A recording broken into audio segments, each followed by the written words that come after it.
Uniform civil code के नाम पर हिंदू लॉ मुसलमानों पर मुसल्लत नहीं कर सकते।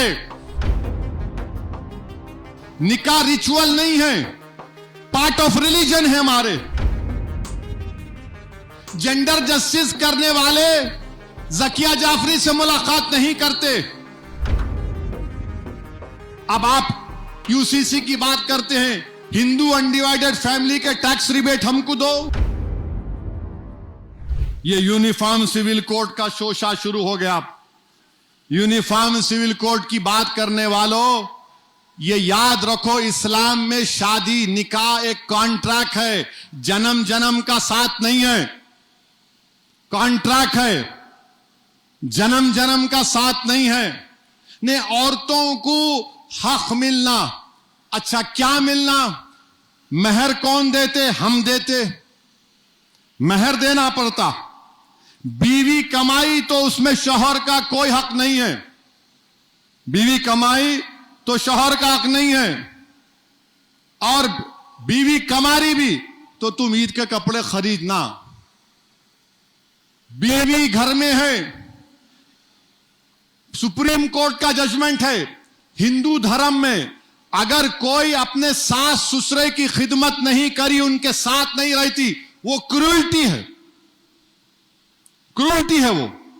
इस्लाम क्या बोलता? तुम्हारी जिम्मेदारी नहीं है, तुम बहू है, घर की नौकरानी नहीं है। मां बाप की जिम्मेदारी बेटे की है। मां बाप की जिम्मेदारी बेटे की है। और फिर लोग बोलते यूसीसी, अब मुझे मालूम हमारे 3-4 लोग फोन करके बोलेंगे आपको क्या जरूरत थी बोलने के, ये हमारी बीवी तकरीर सुन के बोलती मैं नहीं करती खिदमत। फोन करते 3-4 लोग हैं। आपकी मर्दानगी को तकलीफ हो रही तो होना तकलीफ, वो मर्दानगी नहीं है, बुजदिली है। आप देखिए जो यूसीसी की बात करते, स्पेशल मैरिज एक्ट है, यूसीसी है, इंडियन सक्सेशन एक्ट है, जुवेनाइल जस्टिस एक्ट है अडॉप्शन के लिए, डोमेस्टिक वायलेंस है, 125 सीआरपीसी अब BNSS है। अब आप देखिए अगर यूसीसी की आप बात करेंगे तो स्पेशल मैरिज एक्ट 21A है। सेक्युलर लॉ बोलते दो हिंदू शादी करे तब भी उनको कानून मिलेगा हिंदू लॉ। अगर दो मुसलमान स्पेशल मैरिज में शादी करे तो हिंदू लॉ के तहत नहीं, सक्सेशन एक्ट के तहत उनका बंटवारा होगा। अब आप यूसीसी की बात करते हैं, हिंदू अनडिवाइडेड फैमिली के टैक्स रिबेट हमको दो। इक्वालिटी का वायलेशन है ना, उसकी बात नहीं करते। यूसीसी की बात करने वाले बताओ क्या मिताक्षरा या दयाभागा स्कूल ऑफ थॉट होगा? ये बताओ कि क्या ये हिंदू मैरिज एक्ट आदिवासियों पर लागू होगा?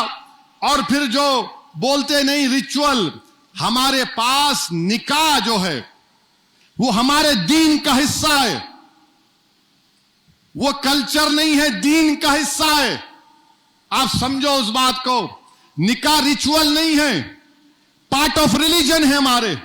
और फिर आप बोलते हैं ये सब वो कर देंगे। अब आप हमको ये बताओ कि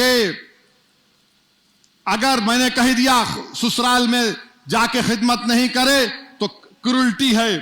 अब आप देखो अगर हिंदू धर्म में किसी को अपने बीवी को छोड़ना है, क्रूरल्टी बताना पड़ता, जज साहब को मुतमईन करना पड़ता कि क्रूरल्टी हुई। 5-5 साल 4-4 साल रिश्ता केस चल रहा। एक चीफ मिनिस्टर है भारत के, तकरीबन मेरे ख्याल से 10 साल से उनका केस चल रहा। बीवी बोलती है मैं छोड़ती नहीं, इन्हों बोल रहे मैं छोड़ता हूं, क्योंकि उनका केस निकाह नहीं था। वो बेचारा 10 साल से फंसा हुआ है, निकल ही नहीं सक रहा उन्हें। हम आपको ये बता रहे हैं कि इर्रिट्रीवेबल ब्रेकडाउन हुआ तो आपको सुप्रीम कोर्ट जाना पड़ता, और आप यूनिफॉर्म सिविल कोड के नाम पर हिंदू लॉ मुसलमानों पर मुसल्लत नहीं कर सकते। कैसे आप मुझ पर मुसल्लत करेंगे? मुझे अपने दीन के मुताबिक चलना चाहिए। अरे 2005 में सक्सेशन एक्ट को पार्सरिक अटैक हुआ, अमेंड हुआ, जब हमारे हिंदू बेटियों को हिस्सा मिला। रसूलुल्लाह सल्लल्लाहु अलैहि वसल्लम ने 1400 साल पहले कहा कि औरत को हक मिलना चाहिए।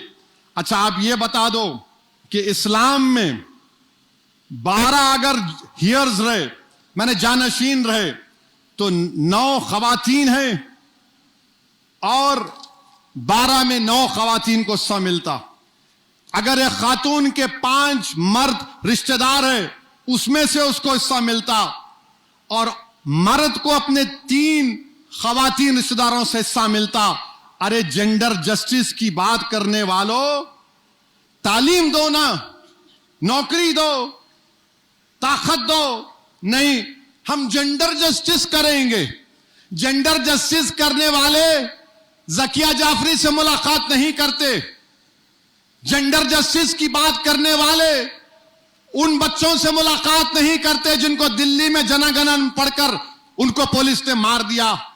और फिर यूसीसी की बात करते हैं, लव जिहाद की बात होती है। नहीं, मौसम आ गया, अंडा नहीं खाना, गोश्त नहीं खाना। और फिर आप बोलते बुलडोजर के इंसाफ। ये तमाम चीजें जो हो रही हैं, बहरहाल मेरे अजीज दोस्तों और बुजुर्गों, ये भारत के आईन के खिलाफ किया जा रहा है।